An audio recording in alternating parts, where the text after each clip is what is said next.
மாடி தோட்டத்துல அறுவடை பண்ண முருங்கைக்கீரைங்க. இது எந்த ஒரு பிரச்சனையும் இல்லாம ஃப்ரெஷ்ஷா பச்சை பசேல்னு சூப்பரா இருக்கு.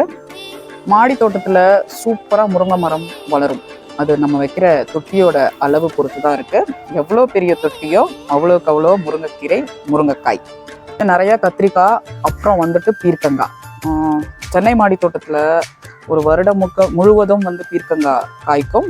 கத்திரிக்காய் மட்டும் ஜூனை ஆடிப்பட்டம் தொடங்குது பார்த்தீங்களா, அப்ப இருந்து ஒரு ஏப்ரல் வரைக்கும் காய்க்கும். கத்திரிக்காய் நாற்றுகள் பொறுத்த வரைக்கும் பல்லாவரம் சந்தையில நிறைய கிடைக்கும். அப்படி இல்லைன்னா நீங்க விதை விட்டீங்கன்னா கத்திரிக்காய் நாற்றுகளா உருவாகி அறுவடை பண்றதுக்கு 2 to 3 மாசம் ஆகும்.